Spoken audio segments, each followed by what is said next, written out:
Part 1. Every morning, millions of people wake up tired before the day even begins.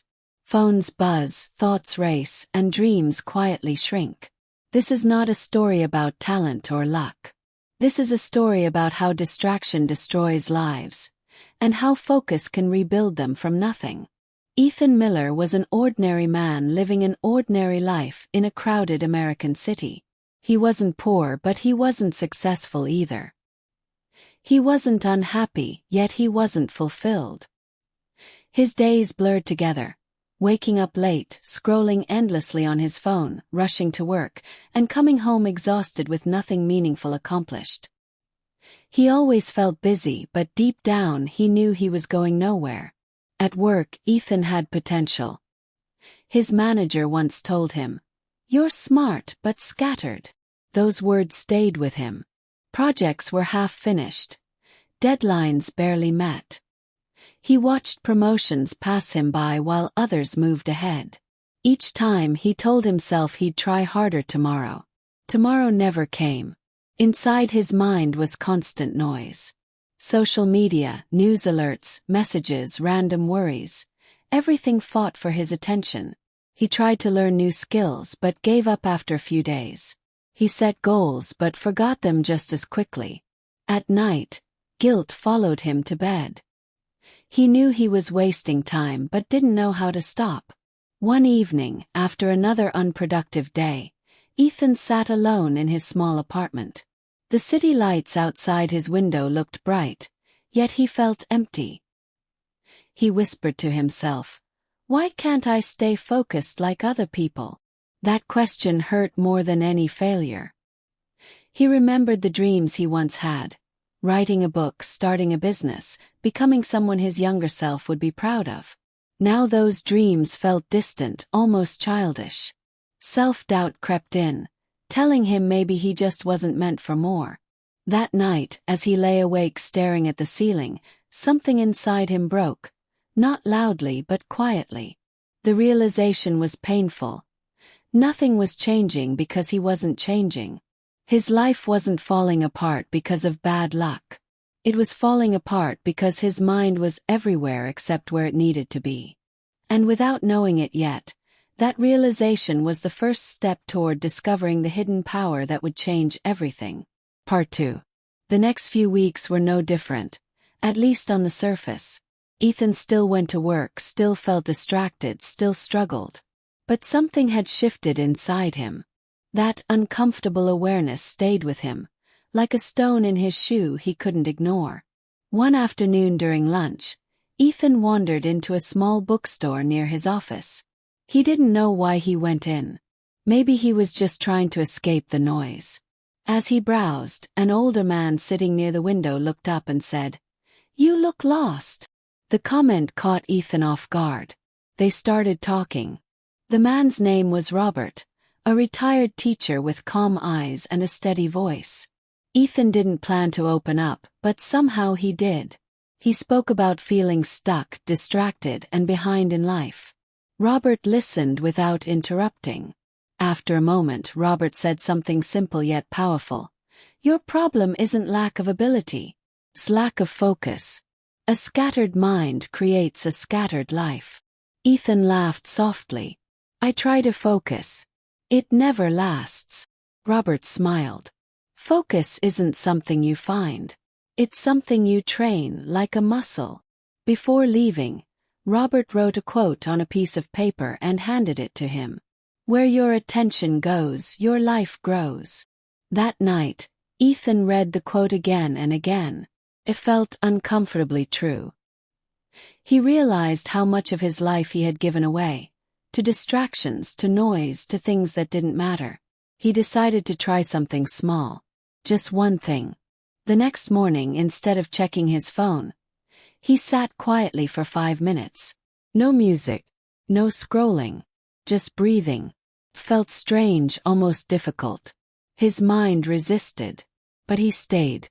At work, he chose one task and finished it completely before starting another. No multitasking. No constant checking. It wasn't perfect, but it was different. Days turned into weeks. Ethan began setting simple rules for himself. Phone away while working. Clear goals for each day. Time blocks instead of chaos. Slowly, the noise inside his head began to quiet.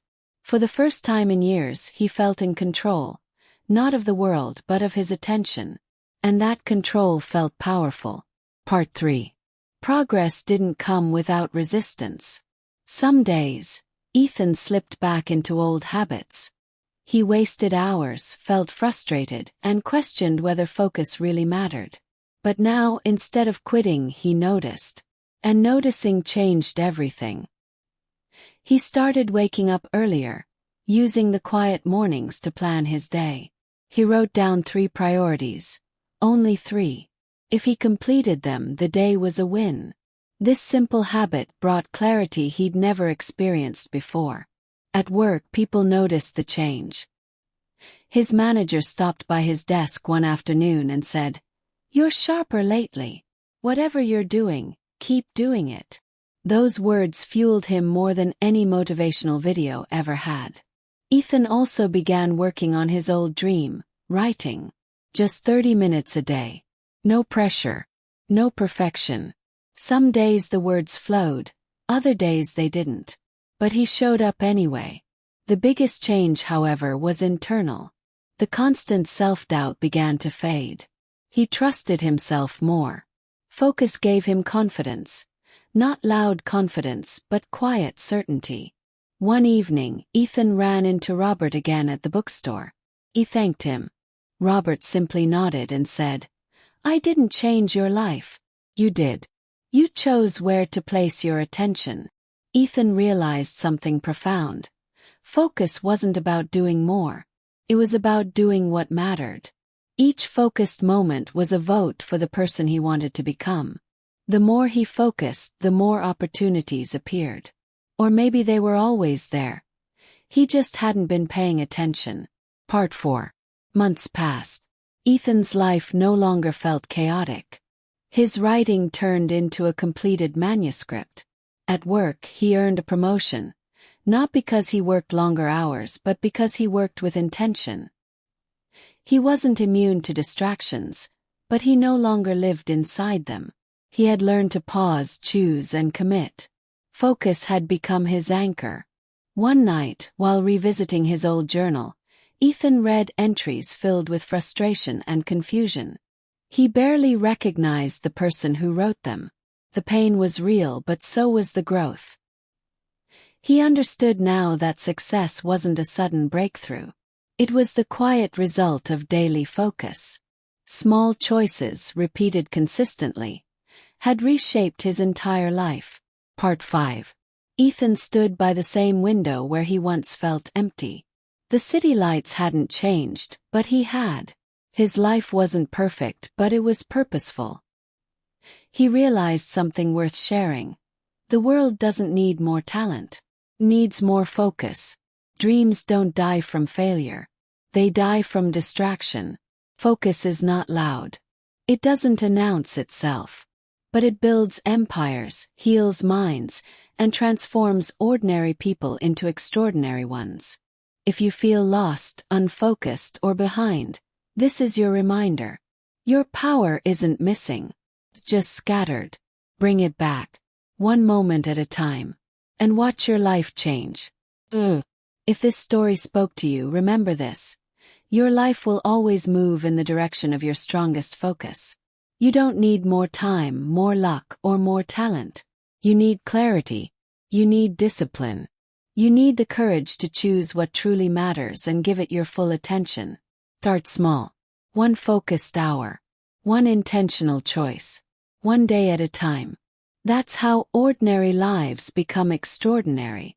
If you found value in this story, don't forget to like, share, and subscribe to Wordy Tales for more life-changing stories. Until next time, stay focused, stay strong, and keep moving forward.